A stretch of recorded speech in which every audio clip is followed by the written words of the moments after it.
That actually brings me to the final question I want to wrap things up with. So I've mentioned on here before that I'm on sertraline, which is the generic form of Zoloft for depression issues I've had.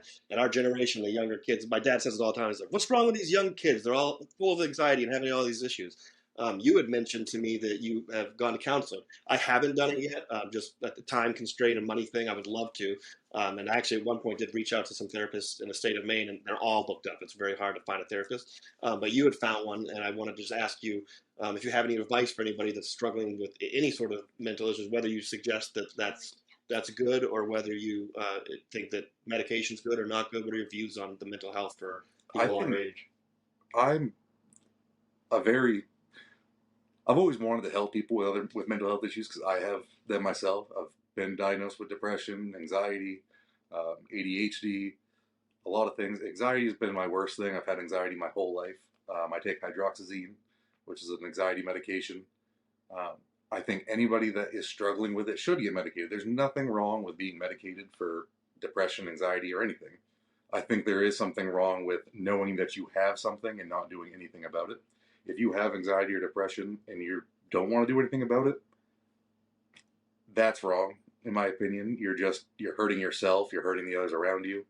And I'm not saying you have to get medicated. There's people that don't believe in medication, but go to counseling. I know it's hard to find counseling. I know um, there's a BetterHelp is a website that a lot of my friends use that's helped them a lot. It even lets people text a therapist, like have an hour long text conversation with a therapist. You don't have to talk. You don't have to say it out loud. You don't have to see someone face to face. Yeah. I was lucky enough to find a therapist through um, my a friend of my mom's, basically, that was going to this woman. So I gave her a shot after a few therapists that I didn't like, and this woman has been amazing. I think in some ways she saved my life. She has been incredible. Um, I go to therapy. I try to go at least once a week. It does kind of fall off sometimes because life's busy, but at least 2 to 3 times a month, and it's been great. A lot of things have turned around for me. When I was 24, 25, it got bad. I got suicidal at some points, and now I'm happy to say that a couple years later, right now I am definitely the happiest I've been in my life, and I would not have that if it wasn't for therapy, medication, working with doctors to get better. Um, and it took a lot of work. It took multiple different therapists. You had to find the one that fit me the best. I had one for a while that just said yes to everything I said. Just was like a yes man. I think she just wanted the check and Yeah. to move me along out the door. I think that's super important that you touched on that because a lot of people they'll go to therapy, have a horrible experience, and think, oh, it doesn't work for me. Therapy's stupid. But, Exactly. everybody's personality is different. So it might take a few tries to find somebody that you're comfortable talking to or actually get something from the feedback. Yeah, for sure. I mean, some people are more comfortable talking to a woman or more comfortable talking to a man. For me, I don't know why. Probably has something to do with my childhood or something. Being close to my mom growing up, I could not open up to a male therapist. A female therapist, for some reason, I can open right up. And I love my current therapist because I'll say something and she'll be like, "You're an idiot," or she calls me out on my stuff. And most therapists that I've seen have not been like that. They want you to like them, Right. so you keep coming back, so they can keep getting that check every week. Or once you find somebody that you might not like after the first try because you were like, "Well, I didn't like what they said. That hurt my feelings." Well, probably what you needed to hear, Right. most likely. Because I remember the first time I met her, though she was so sweet, so nice. When I left, I was a little upset because she called me out on the dumb stuff I was doing. Yeah. And it hurt my feelings a little bit, but I was like, you know what? I needed to hear that. Yeah. And now she's one of my favorite people in the world, and she has helped me through so much. I think therapy is the best thing that anybody can do to better their life. And honestly, to bring it full circle, going to the gym, or doesn't have to be a gym, just getting a daily workout in, is amazing for mental health. It really is. I noticed some of my most depressed was when I wasn't going to the gym, when I fell off from my routine. If Yeah. you consistently, it doesn't have to be the gym. You go for a hike, go for a walk, get outside, stuff like that. Just getting your body moving. It's going to help your body work better, including your brain, and it's going to help with mental health. And um, I think those are two things that everybody should do: is see a therapist at least once a month. You know, I know it's hard. I know without everyone having health insurance, it's very hard to be able to pay for it or even find one, get in with one. But keep trying. Eventually, you'll find a way to do it, even if it's just once a month or every other month. It helps everybody, and it's nothing to be ashamed of. I think there used to be a stigma around it that you're a crazy person if you go, but that's gone. I don't think anybody believes that anymore, and I think everyone in your family and friends are gonna be proud of you for going and doing it. Yeah. And it helped me turn my life around, and I really think it can help anybody. And it's nothing to be ashamed of, for sure. And I want to echo that same sentiment in terms of the medications, because in my early 20s, I tried Lexapro. That's one of the standard ones they give to people that are diagnosed with depression as the first try. Hated it. Made me feel weird, worse, if anything. So I went off it. Symptoms continued, and then in my mid 20s, I had a new doctor. They said, "Let's try it again." And I was like, "Same one?" And they're like, "Yeah." I was like, "I didn't like it before." They said, "No, we'll try the same one." Same exact experience. So I, at that point, kind of gave up on it. And then my brother, a few years ago, was like, "Oh, I tried sertraline. We're similar genetically. Give it a try." And I was in my head, I'm like, "No, this isn't going to work." Sertraline was perfect for me. Changed my life. I didn't have any more anger outbursts. Depression is a thing of the past. I haven't had anything depressive at all in almost 2 years now. And it was just a matter of finding the right one for you. And I hate this analogy, but it kind of works. You know, some people like to drink a Corona and some people drink a shot of whiskey. Everybody has their alcohol they like. Medications are kind of the same thing. You got to Yeah. find one that works for you the same way you got to find a therapist that works for you. So don't give up just because you tried a medication once and you felt worse. That might just not work for your genes or genetic makeup.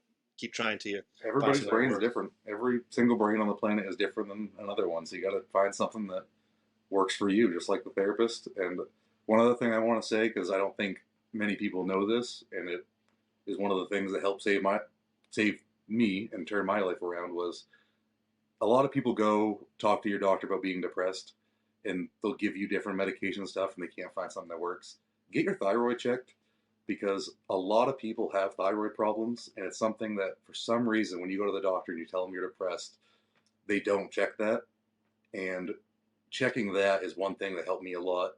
Is I went to a new doctor. She decided she wanted to check my thyroid and see if that was causing any issues, and it turned out I had the thyroid levels of a 9-year-old girl when I was a 280-pound 25-year-old. So you mean like Zoe? Basically, my thyroid was producing as much as Zoe's is, which is not a good thing when I am a grown 280-pound man. Yeah. And your thyroid controls so much in your body. Everything from, it can make you depressed, it can decrease serotonin production, it can affect every part of your body. There's literally nothing that, I mean, almost everything in your body is affected by your thyroid. And it's actually one of the biggest causes of depression that people don't know about.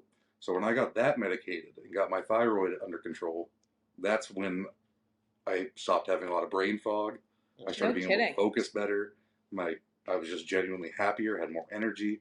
So if anybody takes anything from this podcast, from me, get your thyroid checked. Check your thyroid. Yeah. I'm gonna check mine. That's the thing. Even if you're skinny, it doesn't mean you have a good thyroid. It really doesn't. I know people that are in very good shape. I did a bodybuilding competition, got down to very low body fat percentage with a junk thyroid. You know, just because you're in shape doesn't mean your thyroid's working the way it's supposed to. Yeah. And even if it could be overproducing. If your thyroid's overproducing, that can cause problems. You know, so that's something I feel like most people don't know that they should look into. Yeah, that's a really good tip. Well, I also want to thank you, Garrett, for being honest, because you're saying this to the world. It's going on the internet, right? So if you're a guy at home watching this, and you're like, I feel weird about saying that I'm depressed or admitting that I want to be a strong, tough guy. Look at Garrett, covered in tattoos, huge, big bodybuilder, huge beard, could be Attila the Hun or the Gladiator, and he used to get more girls than I've ever seen anybody get in my life. If he's willing to be open and honest about it, check yourself. Don't. It's silly. That's a thing of the past. Life's too short to not live it to the fullest. Yeah, I think absolutely. You only get one shot at life, and depression can really ruin that one shot for you. So don't let it. It's worth living. Things get better, and also these guys help. You could have a puppy like Maggie. Yeah, who's still sleeping somehow. I don't know. Maggie. Well, on that note, I think that was good. So I'm glad we're back on. Sorry we took 8 months, but Garrett was a great guest to have back. I'm glad Zoe was here today. Thanks for joining us, Zoe. I'll put She was snacking halfway through it, but it's okay. She's a here's grown girl. here's the link for her slime channel if she ever does it. Yeah, help me. Yeah, we'll see. Garrett, anything else you want to say? Any other questions? Or are we good? Thanks so we much. touched on everything. Yeah, thank you guys for having me. It was I appreciate awesome. it. Very informative. Seriously, I'm gonna try to do the protein thing and get healthier. You're not Take gonna more do it. vitamins. I think I'm gonna try it. Called out by Zoe right on the Man, podcast. now I have to do She's it. my mom. She lives with me, and she's never done anything like this. She does. No, but now that I have all of Garrett's information and this boost of confidence about it, I'm gonna give it a whirl. So thank you, Garrett. You say you're gonna do a lot of things. 2 years later, it's never happened. Oof. Listen, it's the new year. Get a therapist January. or get a 9-year-old daughter that calls you on your bullshit. That's the thing. That works. Your New Year's resolution to stop swearing. Oh well, there you have it. I do think a 9-year-old's more expensive than a therapist, though. It's true. Well, probably, most likely, yes. All right. Well, goodbye, everybody. Goodbye. See you next time. Bye. Thanks for listening, but don't go just yet. We've got the Garrett recap still to come.